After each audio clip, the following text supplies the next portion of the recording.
Magandang gabi po sa lahat. Mga iginagalang kong kasamahan sa Senado, mga kababayan, magandang araw po sa ating lahat. Una sa lahat, taos-pusong akong nagpapasalamat sa aking mga kapwa-senador sa tiwalang inyong ipinagkaloob. Tinatanggap ko ang tungkuling ito ng may buong kababaang loob at malinaw na pagkaunawa sa bigat ng responsibilidad na kaakibat nito. Humarap ako sa inyo bilang kapwa lingkod bayan. Handa akong makinig, makipagtulungan at ibuhos ang aking buong lakas upang gampanan ang tungkuling ipinagkatiwala sa atin. Ang pagkakataong maglingkod bilang Senate President ay hindi pangkaraniwang karangalan. Ito ay araw-araw na panawagan na maging huwaran sa paglilingkod.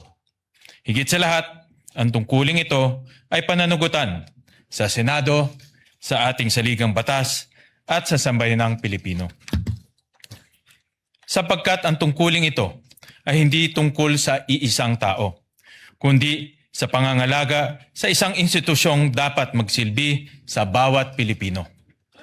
Patid ng buong Senado ang panawagan ng mamayan, magtrabaho ang lehislatura, tugunan ang mga suliraning kinakaharap ng ating bansa, at unahin ang tunay at agarang pangangailangan ng ating mga kababayan. Naririnig namin kayo. Sa gitna ng mataas na presyo ng langis at bilihin, epekto ng lindol sa Mindanao, banta ng Super El Nino at iba pang mahalagang usapin, iisa ang inaasahan ng taong bayan. Malasakit, aksyon at resulta. Kaya ngayong araw, nananawagan ako sa lahat ng aking kasamahan sa Senado, mayora man o minorya, na magsimula tayo muli. Magkaisa sa paglilingkod at harapin ng sama-sama ang mga hamon ng ating bansa. Maaaring magkaiba ang ating mga pananaw, ngunit iisa ang ating misyon, ipagtanggol ang batas at maglingkod sa bayan. Iisa ang ating layunin, alagaan ang kapakanan ng bawat Pilipino. As we take on the urgent work before us, let us reclaim our sense of purpose and move the Senate forward with discipline, fidelity to our mandate, and commitment to the Filipino people.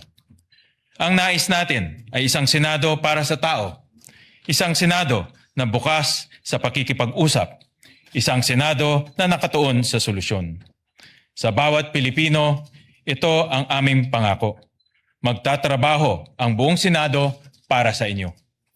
Muli, maraming salamat sa inyong tiwala. Sa abot ng aking makakaya, paglilingkuran ko ang institusyong ito at ang ating bayan ng may buong paggalang, sipag at katapatan. Mabuhay ang Senado, mabuhay ang sambayanang Pilipino.